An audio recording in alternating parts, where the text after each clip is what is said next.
അസ്സലാമു അലൈക്കും പ്രിയപ്പെട്ട മോമിനിങ്ങളെ. ഇന്ന് ഏറെ വേദനിപ്പിച്ച ഒരു മരണവാർത്തയാണിത്. കഴിഞ്ഞ ചൊവ്വാഴ്ച കാണാതായതായിരുന്നു ഈ കുട്ടിയെ. കോളേജിലേക്ക് എന്നും പറഞ്ഞ് ഉമ്മയോട് യാത്ര പറഞ്ഞ് വീട്ടിൽ നിന്നും ഇറങ്ങി ഒടുവിൽ കത്തിക്കരിഞ്ഞ നിലയിൽ മയ്യത്ത്. 19കാരനായ സിനാന് സംഭവിച്ചതെന്ത്? ഞെട്ടിക്കുന്ന CCTV ദൃശ്യങ്ങളാണ് പുറത്തു വന്നിരിക്കുന്നത്. മലപ്പുറം കുരുവമ്പലത്തെ ഒരു കുടുംബത്തിന്റെ പ്രതീക്ഷകളാണ് തിരുവനന്തപുരത്തെ വിജനമായ ഒരിടത്ത് കത്തിയമർന്നത്. കഴിഞ്ഞ ചൊവ്വാഴ്ച പതിവ് പോലെ കോളേജിലേക്ക് പോകുന്നു എന്ന് പറഞ്ഞ് വീട്ടിൽ നിന്നും ഇറങ്ങിയതായിരുന്നു മഅദിൻ കോളേജ് വിദ്യാർത്ഥിയായ മുഹമ്മദ് സിനാൻ എന്ന 19 വയസ്സുകാരൻ. എന്നാൽ വൈകുന്നേരമായിട്ടും ഈ കുട്ടിയെ കാണാനില്ല. കുട്ടി തിരികെ വീട്ടിലെത്താത്തതിനെ തുടർന്ന് കുടുംബം വലിയൊരു ആശങ്കയിലായിരുന്നു. ഒടുവിൽ ചെന്ന് അവസാനിച്ചത് അതിദാരുണമായ ഒരു വാർത്തയിലൂടെയാണ്. പോലീസിലൊക്കെ പരാതി നൽകിയിരുന്നു.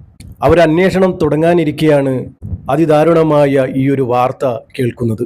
തിരുവനന്തപുരം മ്യൂസിയം പോലീസ് സ്റ്റേഷൻ പരിധിയിലെ ആളൊഴിഞ്ഞ റെസിഡൻഷ്യൽ ഏരിയയിൽ പൂർണ്ണമായും കത്തിക്കരിഞ്ഞ നിലയിൽ സിനാന്റെ മയ്യത്ത് കണ്ടെത്തുകയായിരുന്നു. സംഭവ സ്ഥലത്ത് നിന്ന് സിനാന്റെ സാധന സാമഗ്രികളും പോലീസ് കണ്ടെത്തിയിട്ടുണ്ട്. അന്വേഷണത്തിൽ തെളിയുന്ന ദുരൂഹതകൾ. പോലീസ് നടത്തിയ CCTV ദൃശ്യത്തിലെ പരിശോധനയിൽ നിർണായക ഒരു തെളിവ്.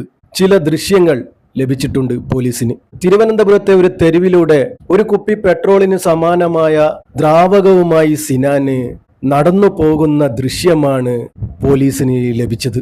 മലപ്പുറത്ത് നിന്നും ഇത്രയും ദൂരം സിനാൻ എങ്ങനെ തിരുവനന്തപുരത്തേക്ക് എത്തിയത്? ഈ മരണത്തിന്റെ പിന്നിലെ യഥാർത്ഥ കാരണം എന്താണ്?